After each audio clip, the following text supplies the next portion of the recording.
I'm chairman of the General Law Committee, and the focus of the General Law Committee is to fight for consumer issues. We deal with the Department of Consumer Protection. And some of the bills we JF'd or sent out, which we hope to be made into law over the next month, include we're going to basically, for the do not call list, many consumers are aware, seniors and others, where we get pestered on phone calls by unscrupulous people bothering at night. Because when people sign up for the do not call list, they should have protection and know when to call them. But what our bill does is it increases the penalties, which we hope will lead to further enforcement and prevent people that, despite signing up for the do not call list, are still receiving calls. Seniors and myself and everyone, if you go to the big drugstores such as CVS or the like, they have what they call a rewards program where you get discounts and you get dollars back for your purchases.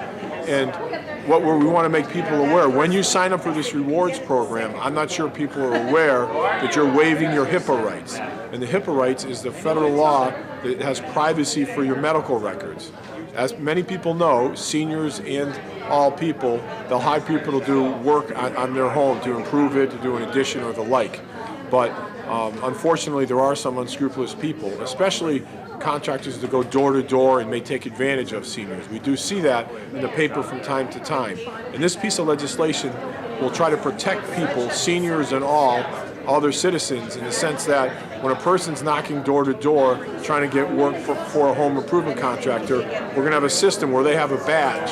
So now if someone's going door to door seeking work as a home improvement contractor, they have to have this badge that clearly it's sent by the state and it identifies you as a legitimate registered home improvement contractor. With that badge, we're hoping it'll be more legitimacy and then people will not be ripped off, because unfortunately we do hear a lot about these scams. Back in 1997, when I was in the State House, I made one of the bill that I'm most impressed with in my entire career. I voted against the electrical deregulation bill. Prior to 97, people just had one choice, and it was a set, and it was regulated by the Department of Public Utilities and Control.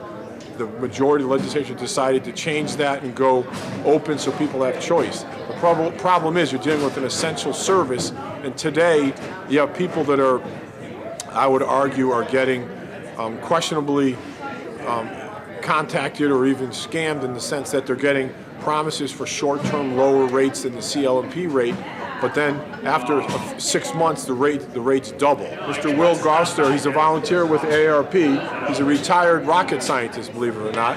And he's going to kind of help further explain the issue from AARP's perspective in terms of the electrical issues, electrical supplier issue. Thank you, Will.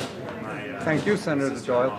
On behalf of the over 600,000 members of AARP here in the state of Connecticut, we'd like to first of all thank Senator Doyle not only for raising the awareness for the need for consumer protection, but also for introducing specific legislation that will in fact increase consumer protection for everyone in Connecticut, but particularly for seniors who often find it difficult to make these very complicated choices that sometimes are even difficult for a rocket Absolutely. scientist. I'm embarrassed to say.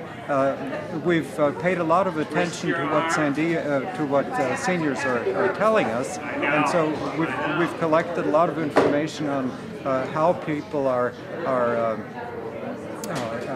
tempted to make wrong choices in selecting electrical suppliers.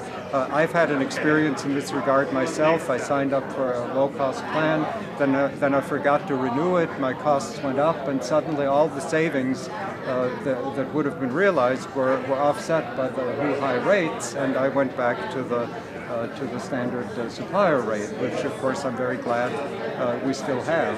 And AARP will continue to work with the legislature to make our voice heard and to support the legislation that you've introduced, Senator Doyle. So again, thank you very much for what you've been doing, and we'll be watching to see what happens in the legislature. Thank you, Will. And just to wrap up, some of the goals with the electrical supplier legislation is Will has pointed out an issue that will experience. My rates went up, not significantly, but they went up because I wasn't really on top of it. You have to really be focused. And I think we have to look to, when the rates jump, if they were to double, we got to try to get a notice provision to the consumers. Yeah. So aware, it's a question of knowledge. Are they aware of what's going on? So that's some of the issues AARP and myself and others are going to try to fight for this session at the Capitol. Great. Thank you very much. Thank you, Sam. Thank you.